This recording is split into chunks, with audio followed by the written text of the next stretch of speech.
Party प्रवक्ता हैं श्री अरविंद सिंह जी हैं, पार्टी के कोषाध्यक्ष हैं, पूर्व IAS हैं, हमारे जिला के कलेक्टर हैं श्री अजय द्विवेदी जी हैं, सरकार के जॉइंट सेक्रेटरी हैं, पार्टी को सदस्य हैं, सुभाष कुशवाहा जी हैं जो पार्टी के संगठन के महासचिव हैं, हमारे बगल में जिला के प्रभारी जी हैं और बगल में तारिक साहब हैं। हम सीधे तौर से प्रधान जी को लेते हैं। नमस्कार, आवाज आ रही है? अगर आप सबकी अनुमति हो तो शुरू करें। सबसे पहले तो अभी आप सभी साथियों का धन्यवाद कि आप लोग समय निकाल कर यहाँ आए हैं। जैसा कि आपको पता है, आज हम लोग एक दिवसीय एक कार्यक्रम के तहत मोतिहारी जिले के हरसिद्धि और बताही में 2 छोटे कार्यक्रम करने यहाँ पर हम लोग आए थे। पदयात्रा के बाद ये मेरा मोतिहारी का दूसरा दौरा है। एक बार मैं कल्याणपुर में एक छोटी सभा करने आया था और ये जो पूरा प्रयास है, ये बिहार में जो हम लोग बिहार बदलाव यात्रा कर रहे हैं, ये उसी के संदर्भ में ये बैठकें की जा रही हैं। इसकी पृष्ठभूमि ये है कि पिछले 2-2.5 बरस से पैदल चल के गांव-गांव जाकर हम लोगों ने जन सुराज के विचार, इस प्रयास, इस परिकल्पना के बारे में बिहार के लोगों को समझाने का, उनको बताने की हम लोग की चेष्टा रही। 2 साल में करीब 5000 गांव में जाने के बाद जब कुल 1 करोड़ लोग से ज़्यादा लोग जुड़े और सबकी सहमति हुई, तो 2 अक्टूबर को पिछले साल दल बना जिसका नाम जन सुराज है। दल बनने के बाद 6 महीने का समय हम लोगों ने ज़्यादातर अपनी कोशिश ये रखी है कि दल के संगठन को निचले स्तर पर मजबूत किया जाए, जिले में, प्रखंड में, पंचायत में, गांव में। और मैं आपको बड़े विश्वास के साथ एक बात कह सकता हूं संगठन को लेकर कि ये संभव है कि बहुत सारे लोग जो जन सुराज के संगठन से जुड़े हैं वो इतने सक्रिय नहीं है जितना उनसे अपेक्षित है, लेकिन जो संगठन जन सुराज के पास अभी है, ये बिहार में किसी भी राजनीतिक दल के मुकाबले सबसे बड़ा राजनीतिक संगठन है। जन सुराज एकमात्र ऐसा दल है जहां 243 के 243 विधानसभा क्षेत्रों में जो भी उससे संबंधित जिले हैं, प्रखंड हैं, पंचायत हैं, गांव हैं, वार्ड तक का संगठन हम लोगों ने बना लिया है। जब संगठन बन गया तो अब हम लोग वापस जनता के बीच में जा रहे हैं। 2 बड़े कार्यक्रम चला रहे हैं। पहला ये बिहार बदलाव सभा, बिहार बदलाव यात्रा है। ये यात्रा हमने जेपी के जन्मभूमि सिताबदियारा से शुरू किया है। इस संकल्प के साथ शुरू किया है कि आज से करीब 50 साल पहले बिहार के इसी जमीन से जेपी ने जो संपूर्ण क्रांति की व्यवस्था परिवर्तन की बात कही, उनके उस प्रयास से, आंदोलन से देश के कई हिस्सों में सत्ता भी बदली और व्यवस्था का भी परिवर्तन कई जगह हुआ। लेकिन बिहार जहां 50 साल पहले था, मोटे तौर पर हम लोग आज भी वहीं रह गए। इसका मतलब ये है कि 50 साल पहले भी जब जेपी की क्रांति हुई, जेपी का आंदोलन हुआ, तब भी देश का सबसे गरीब और पिछड़ा राज्य बिहार था। तब भी सबसे ज़्यादा अशिक्षित और पलायन वाला राज्य बिहार था। और आज 50 बरस के बाद भी देश का सबसे गरीब, पिछड़ा, अशिक्षित और पलायन वाला राज्य बिहार ही है। अभी 5 महीनों में चुनाव होने हैं, तो हम लोग जन सुराज के तहत, जन सुराज पार्टी की ओर से जाकर गांव-गांव लोगों को ये बताने का प्रयास कर रहे हैं कि जिस आह्वान को लेकर जेपी ने ये क्रांति की शुरुआत की थी, अब आपके पास एक अवसर है जो पिछले 30-35 साल में पहली बार आया है, जब आपके पास लालू, नीतीश, भाजपा से अलग हटकर एक ईमानदार, सशक्त विकल्प है जो बिहार के उन सारे लोगों का दल है जिन्होंने बिहार में एक नई विकल्प की परिकल्पना की है। ये किसी व्यक्ति का दल नहीं है, किसी जाति, किसी परिवार का दल नहीं है। ये बिहार के उन सारे लोगों का दल है जो बिहार में व्यवस्था का परिवर्तन चाहता है, बिहार में जाति धर्म से ऊपर उठकर एक ऐसी राजनीति को देखना चाहता है जहां हम लोग भी अपने बच्चों की शिक्षा और रोजगार की बात करें। बिहार में बदलाव चाहने वालों का दल है, तो जनता के पास ये अवसर है और जनता इस अवसर से चूक न जाए, इसलिए इस दल में अगुवा होने के नाते मैंने ये संकल्प लिया है कि आने वाले 4-5 महीनों में बिहार के हर विधानसभा क्षेत्र में बस के माध्यम से, गाड़ी से जाकर, जहां तक हो सके गांव, पंचायत, प्रखंड में जाकर लोगों को ये बताएं कि मेरे भाई, पहली बार आपके जीवन में पिछले 30-35 वर्षों में ये अवसर आया है, इस बार गलती नहीं होनी चाहिए। जाति पाति को भूलो, 5 किलो अनाज को भूलिए, लालू के डर से नीतीश भाजपा और भाजपा के डर से नीतीश को वोट देना बंद कीजिए। एक बार जो पिछले 2-2.5 साल में आपको सिखाया, बताया, जिस पर आपने सहमति दी, अब समय है कि वो बात जो आपने स्वीकार किया है उसके आधार पर आप वोट भी दें, अपने बच्चों के लिए वोट दें, उनके शिक्षा रोजगार के लिए वोट दें। और उसी कार्यक्रम के तहत आज मैं यहाँ पर हूँ।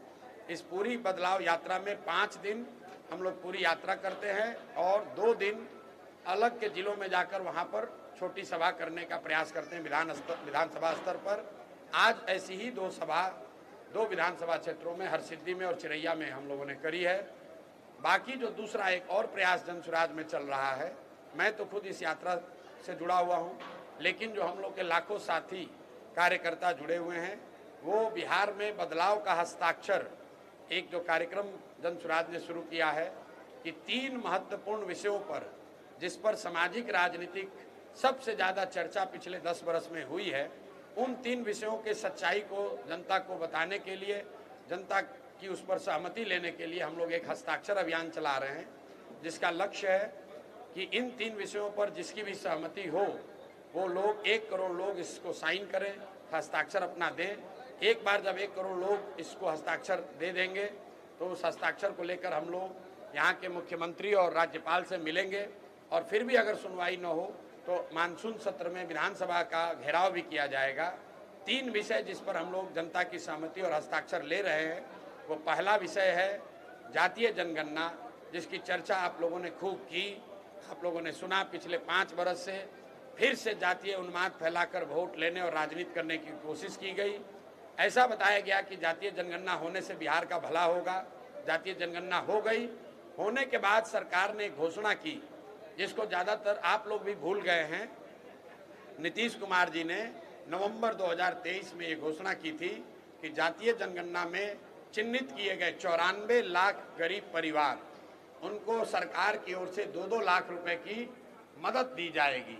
विधानसभा के पटल पर नीतीश कुमार ने बयान दिया है, अपने ट्वीट के माध्यम से बताया, सरकार के नोटिफिकेशन में ये बताया गया कि जातीय जनगणना में जो 2 लाख परिवार, 94 लाख परिवार गरीबी रेखा से नीचे पाए गए, उनको सरकार 2-2 लाख रुपए किस्तों में देगी, उनको आर्थिक मदद के तौर पर। जातीय जनगणना को हुए करीब 2 वर्ष हो गए और अभी तक किसी भी परिवार को हम लोग की जानकारी में 1 रुपया भी नहीं मिला है। दूसरा विषय है, 2008 से सरकार एक योजना चला रही है कि दलित, महादलित और अति पिछड़ा समाज के भूमिहीन लोगों को 3 डिसमिल जमीन सरकार की ओर से दिया जाएगा, ताकि वो लोग प्रधानमंत्री आवास योजना में, इंदिरा आवास योजना में अपना घर बना सकें। सरकार का दावा था कि इसमें सभी भूमिहीन, दलित, महादलित और अति पिछड़ा समाज के लोगों को मदद दी जाएगी। 15 वर्ष इस योजना के चलने के बाद कुल 2 लाख, सरकारी आंकड़ा बता रहा है कि 2,34,000 परिवारों को ही 3 डिसमिल जमीन मिली है। उसमें भी भारत सरकार के प्लानिंग कमीशन का कहना है कि 1,20,000 परिवार को जमीन सिर्फ कागज पर मिला है, उनको जमीन का पोजीशन नहीं मिला। तो कुल 50 लाख दलित, महादलित और अति पिछड़ा समाज के भूमिहीन लोगों को ये जमीन मिलनी चाहिए थी, सिर्फ 2,34,000 लोगों को ही मिला, उसमें भी 1,20,000 को कागज पर ही मिला। तो ये दूसरा विषय है।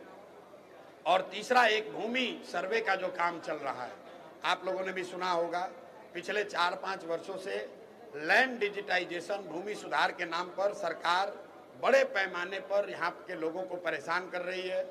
आपका वंशावली बनाने के नाम पर, दाखिल खारिज कराने के नाम पर, जमाबंदी करने के नाम पर, रसीद कटाने के नाम पर राजस्व विभाग के अफसर, कर्मचारी और नेता मिलके हजारों करोड़ रुपए की वसूली कर रहे हैं। हर परिवार इससे परेशान है। सरकार ये कर रही है किस नाम पर कि लैंड का रिकॉर्ड ठीक किया जा रहा है। 4 बरस इस योजना के चलने के बाद फरवरी में अभी सरकार ने आंकड़ा जारी किया है जो बताता है कि 20% से कम जमीन ही अभी तक लैंड का डिजिटाइजेशन हुआ है और उसी पर इतना ज़्यादा करप्शन हो रहा है। तो इन तीनों विषयों को लेकर जन सुराज के साथी गांव-गांव जा रहे हैं, लोगों से बता रहे हैं कि कैसे उनके साथ ये धोखा हुआ है कि किसी भी 94 लाख गरीबी रेखा से नीचे रहने वाले 94 लाख परिवार को 2 लाख रुपए नहीं मिला। भूमिहीन, ज़्यादातर भूमिहीन दलित, महादलित, अति पिछड़ा समाज के लोगों को 3 डिसमिल जमीन नहीं मिली और भूमि सर्वे डिजिटाइजेशन के नाम पर बड़े पैमाने पर लूट हो रही है, उससे किसी को फायदा नहीं है। इस कार्यक्रम की शुरुआत के लिए मैं खुद कल्याण बिघा गया था, जो नीतीश कुमार के गिरी का जो उनका जो गांव है, और वहां पर भी लोगों ने बताया कि उनको भी रुपया नहीं मिला है, वहां पर भी दलित महादलित समाज के लोगों को जमीन नहीं मिली है, और वहां पर भी जो लोग भूमि धारक है उन्होंने बताया कि भैया आज तक कोई भी ऐसा काम नहीं है जमीन से जुड़ा हुआ जिसमें घूस नहीं देना पड़ रहा है। ये नीतीश कुमार के अपने गृह पंचायत की स्थिति है, आप वीडियो में आप लोगों ने भी देखा होगा। और जब मैं कल्याण बिघा गांव जा रहा था तो प्रशासन ने जाने नहीं दिया, तो ये बताता है कि प्रशासन कितना डरा हुआ है कि नीतीश बाबू के अपने गांव में वहां पर भी वो ये नहीं कह सकते हैं कि इस तीन बिंदुओं पर विश्वास के साथ ये कह सके कि लोगों के साथ अन्याय नहीं हुआ है। तो ये कार्यक्रम चल रहा है, इस 2 कार्यक्रम के संदर्भ में आप लोग से मुलाकात भी हो रही है। अब आपके जो सवाल हैं वो आप सवाल कर सकते हैं। बहुत बहुत धन्यवाद। मेरे अलावा जो लोग यहाँ बैठे हुए मेरे साथी, इनको मोतिहारी की, पूर्वी चंपारण की हमसे बहुत बेहतर समझ है, तो अगर आपका कोई सवाल होगा तो आप इनसे भी सीधे कर सकते हैं, कोई दिक्कत नहीं है। आपका आवाज ही नहीं सुनाई पड़ती।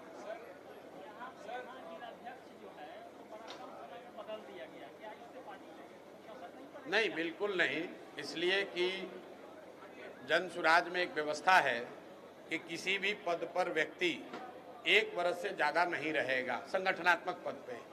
अब आपका ये कहना हो सकता है कि अभी यहाँ जो जिलाध्यक्ष थे रामशरण यादव जी, उनको मुक्त किया गया है पद से, उसके जगह राधेश्याम यादव जी को बनाया गया है। उसकी एक वजह यह है कि रामशरण यादव जी चुनाव लड़ने के लिए इच्छुक हैं और वो एक संभावित प्रत्याशी हैं केसरिया से। तो ये दल में ये बताया गया था कि जो लोग भी संभावित प्रत्याशी हैं, अभी वो सर्वे का काम चल रहा है। अगर आप चाहते हैं कि पूरे जिले के बजाय आप अपने विधानसभा क्षेत्र में पूरी ताकत लगाएं, तो आपको ये अवसर है।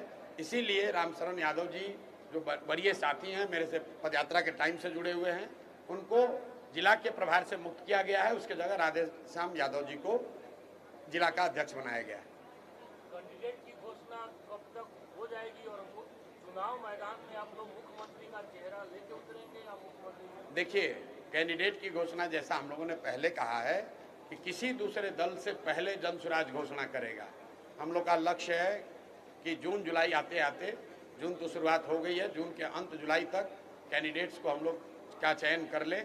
हम खुद भी जा रहे हैं, कैंडिडेट्स जो भी संभावित प्रत्याशी हैं, आप देख रहे होंगे जन सुराज एकमात्र ऐसा दल है जो आधिकारिक तौर पर जो लोग चुनाव लड़ना चाहते हैं वो अपना पोस्टर, बैनर, प्रचार प्रसार क्षेत्रों में कर रहे हैं। अब हम लोग जनता के बीच जा रहे हैं और उनसे पूछ रहे हैं कि भाई जो संभावित प्रत्याशी आपके बीच घूम रहे हैं, इसमें सबसे बेहतर आपको कौन लगता है? जिसको जनता उसमें से चुनेगी वही जन सुराज का प्रत्याशी होगा। जो पिछले 2-2.5 वर्षों में मैंने गांव-गांव घूमकर कहा है, उससे 1 पैसा भी हम लोग अलग नहीं होंगे। जैसे कि एनडीए की सरकार ने अंडरस्टूड है कि नीतीश कुमार के चेहरे पर अंडरस्टूड है बजट तो किया है। भाई, ऐसा है, 2 दिन पहले मोदी जी आए तो मैंने जन सुराज की ओर से ये सवाल पूछा है कि एनडीए के लोग, खास करके प्रधानमंत्री और अमित शाह जी, क्योंकि दूसरे का कोई औकात है नहीं दूसरे के कहने का, वो स्पष्ट तौर पर उनको ये बताना चाहिए कि अगर एनडीए को बहुमत मिलता है, उनकी सरकार बनती है, तो क्या नीतीश कुमार ही आगे मुख्यमंत्री रहेंगे? क्योंकि अभी तक इन 2 महानुभावों ने, देश के प्रधानमंत्री नरेंद्र मोदी जी ने और अमित शाह जी ने, ये नहीं कहा है कि जीतने के बाद नीतीश कुमार ही रहेंगे। वो ये कह रहे हैं कि नीतीश जी अभी मुख्यमंत्री हैं, इनके और मोदी जी के चेहरे पर चुनाव लड़ा जाएगा, लेकिन ये नहीं बता रहे कि लड़ने के बाद क्या होगा। हमने महाराष्ट्र में देखा है, महाराष्ट्र में शिंदे जी मुख्यमंत्री थे, वहां पर यही अमित शाह जी ने, प्रधानमंत्री जी ने कहा कि शिंदे जी और मोदी जी के चेहरे पर चुनाव लड़ा जाएगा। लेकिन जब चुनाव का परिणाम आ गया तो भाजपा ने अपना मुख्यमंत्री बनाया है। तो मैं जानता नहीं हूं कि एनडीए यहां किसको मुख्यमंत्री बनाएगी, लेकिन बिहार की जनता को ये जानने का हक है कि एनडीए ये घोषित करे कि क्या अभी के मुख्यमंत्री नीतीश कुमार ही एनडीए की जीत की स्थिति में वही मुख्यमंत्री होंगे कि नहीं होंगे। मैं ऐसा समझता हूं कि भाजपा के नेताओं में दम नहीं है। अगर दम है तो बोलकर दिखाएं कि चुनाव जीतने के बाद नीतीश कुमार ही एनडीए के मुख्यमंत्री होंगे। ये बात भाजपा के नेता कह के दिखाएं, तब उसका उत्तर दिया जाएगा।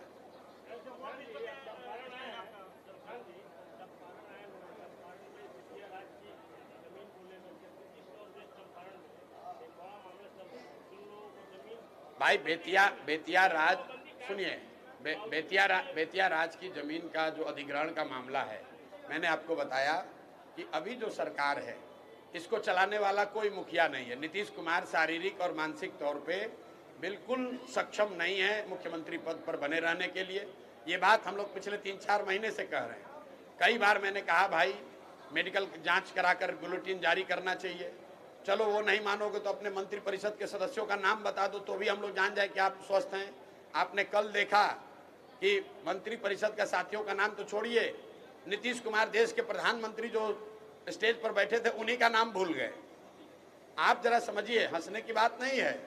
बिहार के सामान्य परिवार के लड़के अगर वो सिपाही बनना चाहते हैं, शिक्षक बनना चाहते हैं, तो उनका फिजिकल फिटनेस टेस्ट होता है, मेडिकल कराया जाता है। अगर आप फिजिकली मेंटली फिट नहीं हैं तो आप सिपाही मास्टर नहीं बन सकते हैं। लेकिन ऐसा कैसे है कि 13 करोड़ लोगों का मुखिया, सब आदमी ये कह रहा है भाई इनकी तबीयत ठीक नहीं है, फिर भी भाजपा वाले उन्हीं को थोपे हुए हैं। क्यों थोपे हुए हैं, ये आपके और समाज के चर्चा और उनके निर्णय का विषय है। मैं ऐसा समझता हूं कि चाहे बेतिया राज के अधिग्रहण का मामला हो, लॉ एंड ऑर्डर का मामला हो, या सरकार की ओवरऑल जो फंक्शनिंग है, इस सरकार का मुखिया शारीरिक मानसिक तौर पर फिट नहीं है। सरकार को मुख्यमंत्री नीतीश कुमार नहीं चला रहे हैं, 3-4 रिटायर्ड ब्यूरोक्रेट जो उनके सलाहकार है वो लोग चला रहा है, और 3-4 उगाही मंत्री है। मैं उनको कहता हूँ सब उगाही मंत्री है। जो 4-5 महीने बचे हुए हैं ये लोग लूटने में लगे हुए हैं। जिस सरकार का कोई मुखिया नहीं होगा उसमें इसी तरह के कानून बनेंगे, इसी तरह की गलतियां होंगी। आप देख रहे हैं कानून व्यवस्था की हालत, रोज मर्डर हो रहा है, रोज हंगामा हो रहा है। लेकिन आपने सुना कि नीतीश कुमार ने लॉ एंड ऑर्डर के रिव्यू के लिए कोई बैठक बुलाई है? क्यों नहीं बुलाया है? क्योंकि नीतीश कुमार को वो स्थिति ही नहीं है कि वो कोई बैठक बुलाए उसमें रिव्यू करे। आपने कोई नीतीश कुमार का पत्रकार वार्ता देखा पिछले 4-6 महीने में? आपने नीतीश कुमार को कोई भाषण देते सुना? भाई वो कागज लेके पढ़ रहे हैं, और जो पढ़ रहे हैं उसमें भी आधी बात गलत बोल रहे हैं। किसी के सर पर गमला रख दिया, किसी के कंधे पर हाथ रख दिया, किसी का नाम गलत बुला दिया।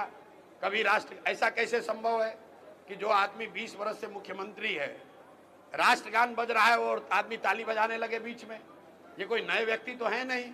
तो कहीं ना कहीं उनकी जो मानसिक हालत है वो स्वस्थ नहीं है। मानसिक तौर पर नीतीश कुमार स्वस्थ नहीं है, और मैं बिल्कुल इसको जिम्मेवारी से कह रहा हूं, अगर वो स्वस्थ हैं तो मेडिकल जांच कराइए, मेडिकल बुलेटिन जारी करा दीजिए। नहीं करा सकते हैं, अपने जितने मंत्रिपरिषद हैं, मंत्रिपरिषद के साथी है, कैमरे पर आकर उसका नाम बता दीजिए।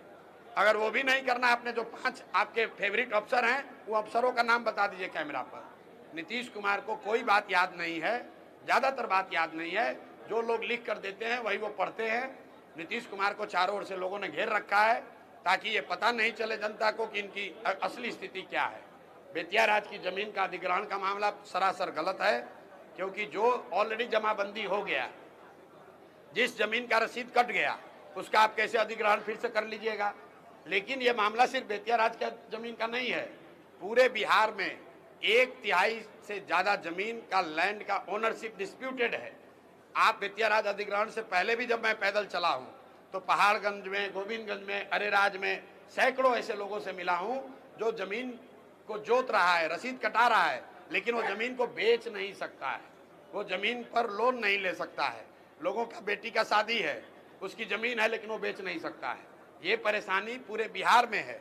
मैंने आपको पहले ही कहा कि जमीन भूमि सुधार के मामले पर जनसुराज पहले ही राज्यव्यापी एक आंदोलन चला रहा है, और बेतिया राज अधिग्रहण का जो पूरा कानून आया है सरासर गलत है। और हम लोग उसके विरोध में खड़े हैं।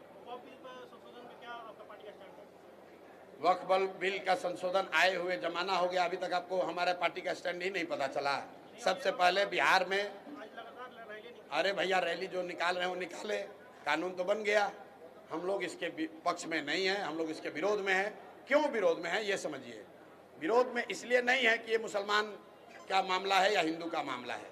विरोध में इसलिए है कि आज़ादी के समय जो इस देश के फाउंडिंग फादर्स ने कुछ बेसिक प्रिंसिपल्स तय किए थे समाज के विभिन्न वर्गों के लिए, जो वादे किए थे, अगर उसमें कोई आमूलचूल परिवर्तन लाया जा रहा है, संविधान में कोई आमूलचूल परिवर्तन लाया जा रहा है, तो जो भी सरकार या दल वो परिवर्तन ला रही है, उनकी ये जिम्मेवारी है कि जो वर्ग उससे अफेक्टेड है उसको विश्वास में ले।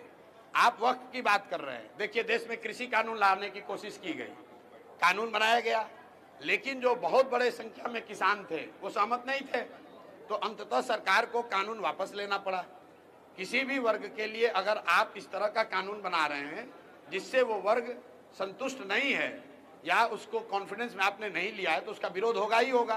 तो वक्फ बिल बीजेपी वाले इसलिए नहीं लेकर आ रहे हैं कि वक्फ में वो सुधार चाहते हैं या उसमें ट्रांसपेरेंसी लाना चाहते हैं।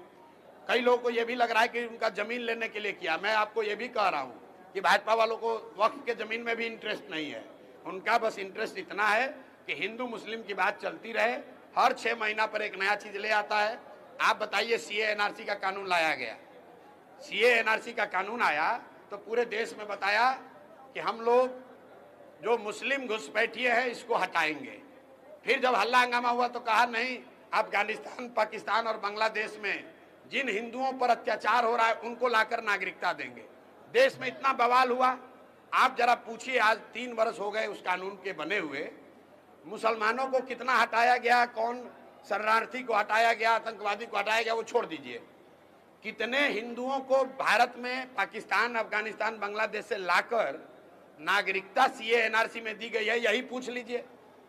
उस चीज को भूल गए, क्योंकि सीए एनआरसी वो हिंदुओं के लिए नहीं लाए थे, वो मुसलमानों के लिए नहीं लाए थे। बंगाल में चुनाव जीतना था, 1 करोड़ वहां पर दलित समाज के लोगों का वोट लेना था, उनको बरगलाने के लिए पूरे देश में सीए एनआरसी का बखेड़ा खड़ा कर दिया। तो आज वक्फ का कानून वो हिंदू मुसलमान के लिए लेकर नहीं आए हैं, इसलिए लेकर आए हैं कि अभी चुनाव है, सारा हिंदू मुसलमान हो जाए, सब लोग उसी नाम पर वोट दे दे। ना उनको हिंदू से मतलब है ना मुसलमान से मतलब है, उन्हें खुद से मतलब है। आप बताइए, अभी सेना का ऑपरेशन हुआ तो अभी हमको कोई बताया, भाजपा वाला कह रहा है कि अब सिंदूर, भाजपा के लोग घर घर सिंदूर लेकर जाएंगे। तो हमने कहा भाई, बिहार की महिलाओं के पास तो सिंदूर पहले से है। बिहार की महिलाएं सिंदूर अपने जो पति हैं उनसे लेना चाहती हैं, भाजपा के नेताओं से नहीं लेना चाहती हैं। बिहार की महिलाएं भाजपा के या जो भी नेता है उससे अपने बच्चों के लिए शिक्षा, रोजगार चाहती हैं, सिंदूर नहीं चाहती हैं। सिंदूर तो लोगों के पास पहले से है। तो डर के मारे अभी आज हमको किसी ने बताया कि अपना अभियान वापस ले रहा है, ये लोग लेकर जाए तो पब्लिक डंडा लेकर मारेगी इन लोगों को। अरे भाई, सिंदूर आपका पति लेकर आता है, सिंदूर जिससे आपकी शादी होती है वो देता है। ये हिंदू धर्म के पुरोधा माने जाते हैं। आप बताइए, सिंदूरदान होता है शादी में, उस समय वो एक पायस चीज है, और एक व्यक्ति जिसको आप जीवन साथी बना रहे हैं वो आपको सिंदूर देता है। ये कोई राजनीति का विषय थोड़ी है कि सिंदूर का डिबिया लेकर किसी के घर पहुंच गए। अब पहुंच गए तो पब्लिक मारेगी 4 लाठी। ये जब भी कोई चुनाव आया तो एक नया सगुफा छोड़ दिया। अरे भाई, ऑपरेशन सिंदूर हुआ, अब सिंदूर लेके घर घर जा रहे हैं, किस बात के लिए? महिलाएं यहाँ शिक्षा मांग रही हैं, अपने पति जो जाकर गुजरात में, पंजाब में मजदूरी कर रहे हैं उनको बिहार में वापस बुलाना चाहती हैं। अगर आपको उनके सिंदूर की चिंता है तो बिहार में जितने 50 लाख लड़के गए हैं पलायन करके, उनको वापस यहाँ रोजगार दे दीजिए। महिलाएं बहुत खुश हो जाएंगी, आपको वोट भी देंगी और जन स्वराज वाले उनका समर्थन भी करेंगे। वो तो आप कर नहीं रहे। आप, मोदी जी आए, देखिए आप लोग पत्रकार लोग हैं, मोदी जी आए मधुबनी में तो कहा कि सहरसा से बॉम्बे जाने के लिए एक नई वंदे भारत ट्रेन यहाँ से खुलेगी, जिससे श्रमिक परिवार के बच्चे आराम से यहाँ से गुजरात जा सकेंगे। देखिए बिहार के लोगों की क्या दुर्दशा है, और इस पर हम लोग ताली बजा रहे हैं। और पत्रकार लोग लिख रहा है कि मोदी जी ने 3 ट्रेन का अनाउंसमेंट किया है। अरे भाई, मोदी जी ये कह रहे हैं कि फैक्ट्री लगेगा गुजरात में और बिहार के बच्चे मजदूर बनकर गुजरात जाते रहें, इसके लिए एक और हम लोग नया ट्रेन दे रहे हैं। हम इसका विरोध करते हैं। हम उन नेताओं में से नहीं हम कहेंगे कि बड़ा अच्छा हुआ एक वंदे भारत ट्रेन खुली है। हम लोग ऐसा ट्रेन नहीं चाहते हैं जहां से बिहार के बच्चे जानवरों को, जिन ट्रेनों में बिहार के बच्चे जानवरों की तरह बैठकर मजदूरी करने के लिए बॉम्बे और गुजरात जाए। हम लोग वो ट्रेन चाहते हैं जहां से यहाँ से हम लोग सब्जी फल उगाएं और उन ट्रेन में भरकर भेजें।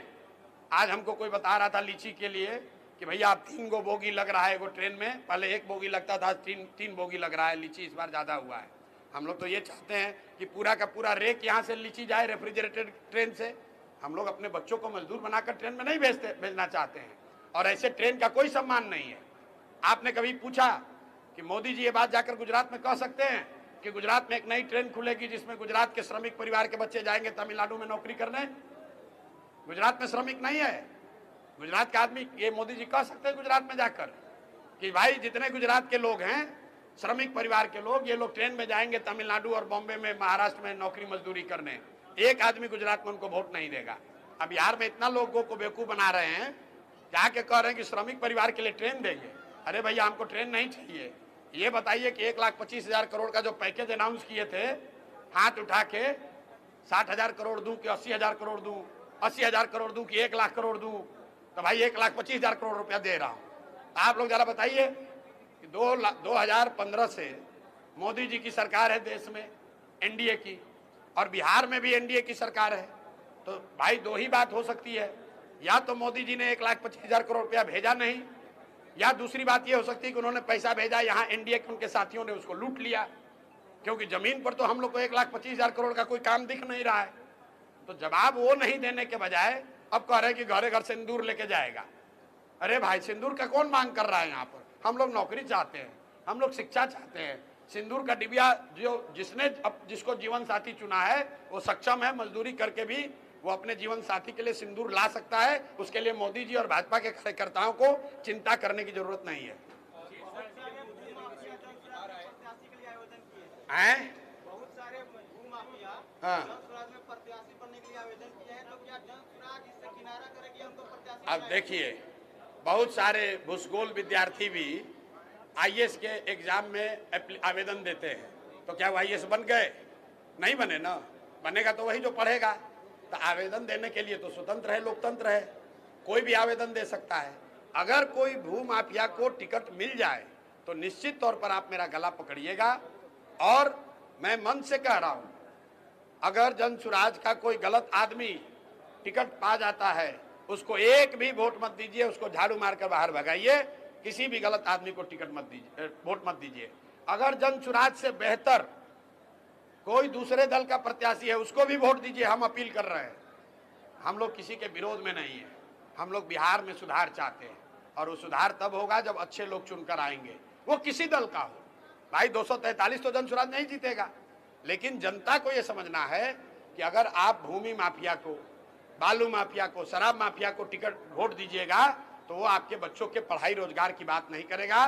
जनसुराज एकमात्र ऐसा मंच है जहां हम लोग कह रहे हैं कि अगर हम लोग से गलती हो जाए, किसी गलत आदमी को हम लोग टिकट दे दे, उसको वोट मत दीजिएगा। और उससे बेहतर, अगर हमने कोई बेहतर दिया है, उससे भी बेहतर कोई समाज का आदमी खड़ा है दूसरे दल से, उसको वोट दीजिए। हर हालत में बिहार जीतना चाहिए। जनसुराज जीते या ना जीते, बिहार की जीत होनी चाहिए। सर, आपने कहा कि बिहार की पार्टी है, तो आपके जनसुराज के प्रोफेशनल टीम में कितने बिहारी काम करते हैं, आप बताएंगे? जनसुराज के पहली बात तो कोई जनसुराज का प्रोफेशनल टीम नहीं है। प्रोफेशनल टीम एक बहुत बड़ी संख्या में लोग हमारे साथ काम करते हैं। मुझे लग रहा है कि उसमें 1600-1700 से ज़्यादा लोग होंगे, और उसमें 70% से ज़्यादा लड़के बिहार के हैं। 70 से ज़्यादा ही होगा। आरक्षित सीटों से क्या विचार हैं? चुनाव में जो उतरेंगे लोग 243 सीटों के लिए, उसका आरक्षण का सर क्या प्रावधान है? आरक्षण का क्या प्रावधान है? संवैधानिक व्यवस्था के तहत कुछ सीटें, जैसे बिहार में 41 या 42 सीट SC/ST के लिए रिजर्व है, लेकिन जनसुराज ने ये कहा है कि जो सीटें दलित समाज के लोगों के लिए आरक्षित हैं, इसके अलावा भी अगर किसी सीट पर दलित समाज का या ST समाज का कोई साथी काबिल है, समाज में उसकी पकड़ है, वो व्यक्ति अच्छा है, और वो सीट आरक्षित नहीं है, लेकिन वो आदमी काबिल है तो उसको वहाँ से चुनाव लड़ने का अवसर मिल सकता है। सर, पीएम मोदी अभी रिसेंटली बिहार आए, उन्होंने जंगल राज का जिक्र किया, लेकिन आप जो प्रयास कर रहे हैं रोजगार की, शिक्षा देने की बात कर रहे हैं, उसकी उन्होंने जिक्र नहीं किया। क्या आपको वो आने वाले चुनाव में देश का पूरा नहीं मानते हैं? नहीं, आपने कहा मोदी जी के पास कहने के लिए है क्या? भाई मोदी जी, भाई ऐसा है, अगर मोदी जी ये कह रहे हैं, आप कह रहे हैं कि मोदी जी ने शिक्षा रोजगार की बात नहीं की, ये तो उनका चरित्र दिखाता है, क्योंकि वही मोदी जी जब गुजरात जाते हैं, अभी मोदी जी गए थे कच्छ, आप लोग जितने मीडिया के साथी हैं जरा जाके देखिएगा वीडियो पर, अभी मोदी जी गए कच्छ, तो कच्छ में उन्होंने कहा कि हमारे गुजरात में दुनिया का सबसे बड़ा सौर्य पार्क, सोलर पार्क बनेगा। वही मोदी जी जब अभी विक्रमगंज आए तो वो सोलर पार्क की बात नहीं कर रहे, चीनी मिल का बात नहीं कर रहे हैं, यहाँ पर क्या बात कर रहे हैं? जंगल राज, 5 किलो अनाज, हिंदू मुसलमान, ऑपरेशन सिंदूर। अरे भाई गुजरात में जा रहे हो तो गुजरात में फैक्ट्रियों की बात करते हो, इन्वेस्टमेंट समिट की बात करते हो, गुजरात में बुलेट ट्रेन की बात कर रहे हैं, गुजरात में सोलर पार्क की बात कर रहे हैं। वही मोदी जी बिहार में आते हैं तो 5 किलो अनाज की बात करते हैं। वही मोदी जी बिहार में हिंदू मुसलमान की बात कर रहे हैं, यहाँ पाकिस्तान को कह रहे, आंख दिखा रहे। अरे भाई चुनाव बिहार के विधानसभा का है, देश की रक्षा के लिए, पाकिस्तान से लड़ने के लिए, चाइना को आंख दिखाने के लिए जनता ने आपको चुन के प्रधानमंत्री बना दिया है। अब आप पाकिस्तान को सबक सिखाइए, देश के सारे लोग आपके साथ हैं, चाइना को आंख दिखाइए, हम लोग बिल्कुल आपके साथ हैं। लेकिन वो पार्लियामेंट का चुनाव, उसके लिए तो आपको देश ने प्रधानमंत्री बनाया है। अब अभी चुनाव है बिहार के विधानसभा का, तो बिहार में विधानसभा का मुद्दा ये नहीं है, बिहार के मुख्यमंत्री का जिम्मा तो यह है नहीं कि वो पाकिस्तान पर जाकर अटैक कर दे। बिहार का मुख्यमंत्री का तो नहीं काम है कि जाकर चाइना को आंख दिखाए। बिहार के मुख्यमंत्री का चुनाव होना है जिसका काम है कि बिहार के बच्चों के लिए पढ़ाई और रोजगार हो, यहाँ पर फैक्ट्रियाँ लगे, यहाँ पर सड़कें ठीक हो, यहाँ पर बिजली बिल ठीक हो, यहाँ पर भ्रष्टाचार रुके। अब कल होके मुखिया का चुनाव होगा तो उसके लिए ऑपरेशन सिंदूर से क्या लेना देना है? मुखिया के चुनाव में तो विषय ये है कि कौन व्यक्ति मुखिया के तौर पर नाली गली ठीक से बनवाएगा, कौन मनरेगा में कम चोरी कराएगा। तो संविधान में, लोकतंत्र में ये अलग अलग त्रिस्तरीय व्यवस्था बनाई गई है।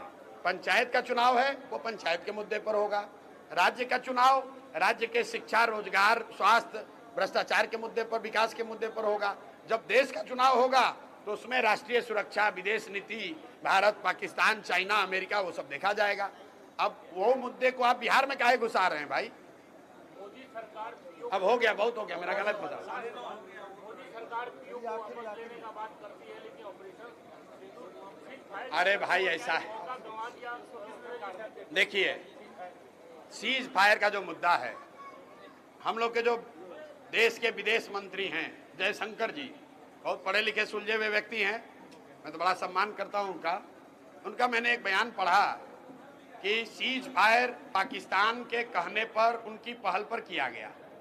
तो मैं ये सोच रहा हूं कि भाई अगर पाकिस्तान सीज फायर चाहता था, इसका मतलब है कि सेना वाले ठीक कह रहे हैं, हम लोग पाकिस्तान को हरा रहे थे, तभी तो पाकिस्तान डर के मारे सीज फायर करना चाह रहा था।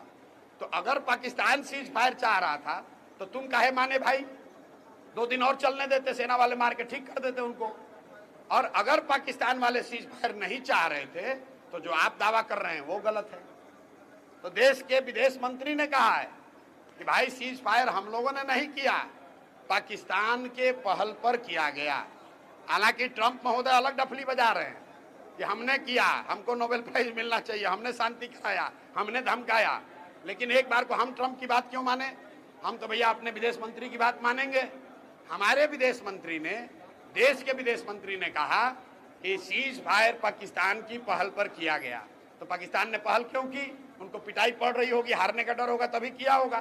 तो भाई यही तो सेना के लोग कह रहे हैं, देश के लोग भी कह रहे हैं कि जब लड़ाई ठान दी थी, आप सायरन बजवा के सबको प्रैक्टिस करवा दिए थे, पाकिस्तान बैकफुट पर था, सीज फायर करने के लिए आपको हाथ जोड़ रहा था, तो आप काहे सीज फायर किए और 4 दिन चलने देते? तो फिर काहे अब सीज फायर कर लिए तो फिर आके जनता को काहे बेवकूफ बना रहे? आपके सामने है कि जो वो कह रहे हैं वो गलत कह रहे हैं। उसके बाद अब सिंदूर का डिबिया बांटने से तो कुछ होगा नहीं।